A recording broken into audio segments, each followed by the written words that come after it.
कल बीती रात भारत ने पाकिस्तान को मुंहतोड़ जवाब दिया है और पाकिस्तान में जहां से आतंकवादी संगठन संचालित हो रहे थे उनको निशाना बनाया है। जी हां, अब इसकी खबर पूरी दुनिया को पता चल चुकी है। ऑपरेशन सिंदूर के नाम से ये ऑपरेशन किया गया है और पाकिस्तान में जितने भी ऐसे आतंकी संगठन थे कुल 9 जगह पर उनको निशाना बनाया गया है और उसी को आज हम पूरी तफसील से जो है ये रिपोर्ट आपके सामने पेश करने जा रहे हैं और इसमें आप जानिएगा कि एक एक पल की रिपोर्ट किस तरीके से ये हमला हुआ और किस तरीके से भारत ने बदला लिया और पाकिस्तान का क्या रिएक्शन आया है, वहीं चाइना क्या कह रहा है इस बारे में। तो एक एक पल की रिपोर्ट हम आज आपको इस रिपोर्ट में देंगे, इसलिए वीडियो अंत तक जरूर देखिएगा ताकि आप लोग भी समझ सके कि आखिर पाकिस्तान इतना भौंकलाया हुआ क्यों है।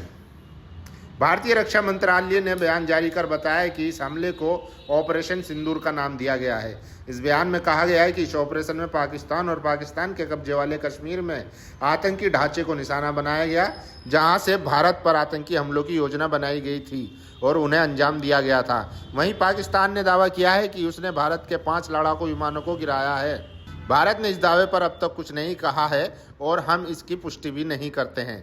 पाकिस्तानी सेना के प्रवक्ता लेफ्टिनेंट जनरल अहमद शरीफ चौधरी ने कहा है कि भारत के हवाई हमले और नियंत्रण रेखा पर हुई गोलीबारी में 26 लोगों की मौत हुई है, जबकि 46 लोग घायल हैं। वहीं एक और वरिष्ठ अधिकारी ने बताया नियंत्रण रेखा के नज़दीक गोलीबारी में कम से कम 10 लोगों की मौत हुई है और 32 लोग घायल हैं।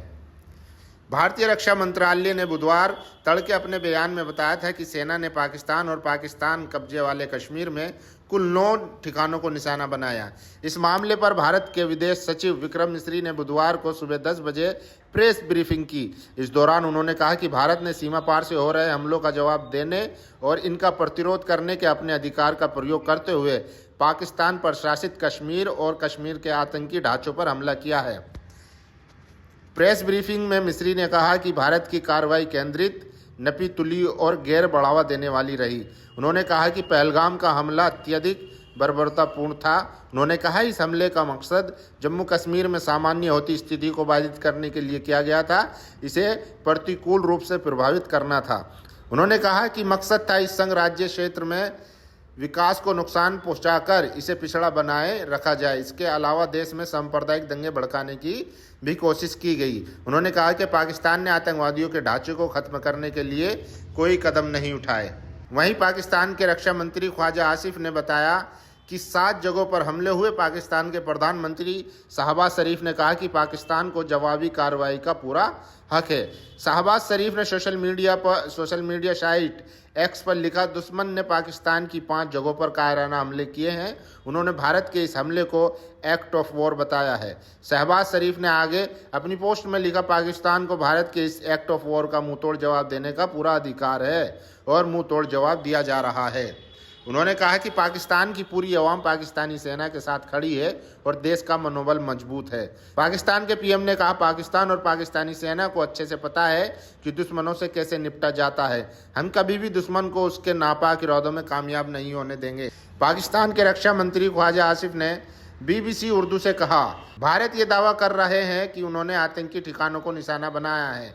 मैं अंतर्राष्ट्रीय मीडिया से कहूँगा कि वे सारे साइट खुद आकर देख ले कि ये आतंकी ठिकाने थे या सिविल आबादी थी, जिसमें हमारी 2 मस्जिदें भी थी, एक बच्चा शहीद हुआ, एक खातून शहीद हुई।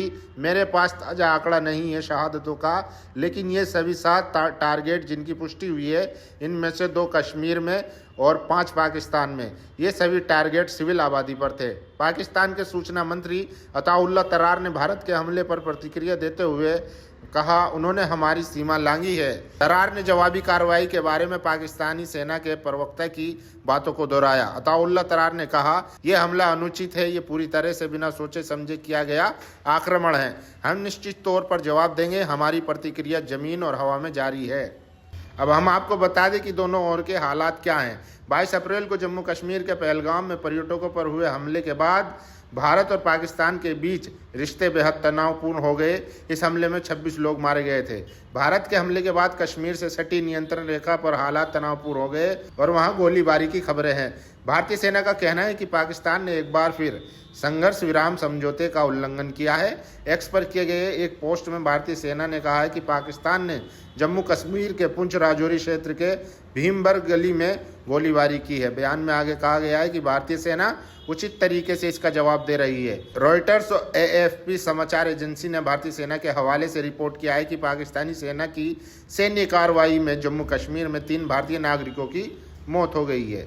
अब हम आपको बता दें कि पाकिस्तान में जहां पर मिसाइलें गिरी हैं, मिसाइलें दागी गई है, वहां के चश्मदीदों ने क्या बताया है। चश्मदीदों ने हमले वाली जगह पर मौजूद हालात के बारे में बताया। मुजफ्फराबाद के रहने वाले शाहनवाज ने बताया, हम अपने घरों में गहरी नींद में थे, तभी धमाकों की आवाज़ों ने हमें झकझोर कर रख दिया।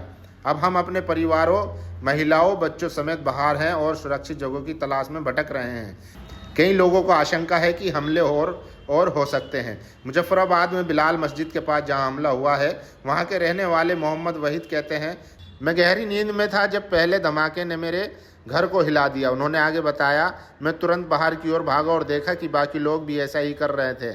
हम अभी तक स्थिति को समझ भी नहीं पाए थे, तभी 3 और मिसाइलें आकर गिरी, जिससे पूरे इलाके में दहशत और अफरा तफरी मच गई। वहीद का दावा है कि दर्जनों महिलाएं और पुरुष घायल हुए हैं। लोग उन्हें यहाँ से करीब 25 किलोमीटर दूर CMH अस्पताल ले जा रहे हैं। हम मुजफ्फराबाद शहर के बहुत करीब है। पुलिस और सुरक्षा बल मौके पर पहुंच चुके हैं। अब इस पर अमेरिकी राष्ट्रपति और संयुक्त राष्ट्र के महासचिव ने क्या कहा है, उसकी भी हम जानकारी दे दें।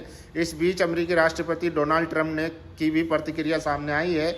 इस ऑपरेशन के बारे में जब उनसे पूछा गया तो उन्होंने जवाब दिया, ये शर्मनाक है। व्हाइट हाउस में बोलते हुए उन्होंने कहा, हमने इसके बारे में अभी सुना जब हम ओवल ऑफिस में प्रवेश कर ही रहे थे। ट्रंप ने आगे कहा, मैं सिर्फ ये चाहता हूं कि ये बहुत जल्द खत्म हो जाए। वहीं अमेरिका में भारत के दूतावास ने बताया कि भारत के हमले के बाद भारत के राष्ट्रीय सुरक्षा सलाहकार अजीत डोवाल ने अमेरिका के अपने समक्ष के अलावा विदेश मंत्री मार्को रूबियो से बातचीत की और उन्हें इस कार्रवाई के बारे में बताया। संयुक्त राष्ट्र के महासचिव एंटोनियो गुटेरेस के प्रवक्ता ने कहा है कि वो नियंत्रण रेखा और अंतर्राष्ट्रीय सीमा पर भारतीय सैन्य कार्रवाई को लेकर बेहद चिंतित हैं। उन्होंने आगे कहा, महासचिव दोनों देशों से ज़्यादा संयम बरतने की अपील करते हैं। दुनिया एक और भारत पाकिस्तान सैन्य टकराव का जोखिम नहीं उठा सकती। हम आपको बता दें कि ये जो है पहलगाम हमले के अवज में जवाबी कार्रवाई करते हुए भारत ने बदला लिया है। जम्मू कश्मीर के पहलगाम में 22 अप्रैल को पर्यटकों पर हमला हुआ था, जिसमें 26 पर्यटकों की मौत हुई थी। पहलगाम ने लगभग 5 किलोमीटर दूर बैसरन इलाके में हथियारबंद लोगों ने हमला किया था। इस हमले के बाद प्रधानमंत्री नरेंद्र मोदी ने कहा था कि हमले के जिम्मेदारों को बख्शा नहीं जाएगा। उस समय प्रधानमंत्री नरेंद्र मोदी सऊदी अरब के दौरे पर थे, लेकिन हमले के बाद वो समय से पहले भारत लौट आए थे। ये हमला तब हुआ था जब घाटी में टूरिस्ट सीजन पीक पर था। हमले के विरोध में घाटी में बंद का आह्वान भी किया गया था और राजनीतिक दलों ने हमले की कड़ी निंदा करते हुए इस बंद का समर्थन किया था। इस हमले में शामिल 3 चरमपंथियों की पहचान जम्मू कश्मीर पुलिस ने साझा की थी। पाकिस्तान ने कहा था कि उसका इस हमले से कोई संबंध नहीं है और वो खुद आतंकवाद का शिकार रहा है। ब्यूरो रिपोर्ट, दैनिक दर्शन न्यूज़।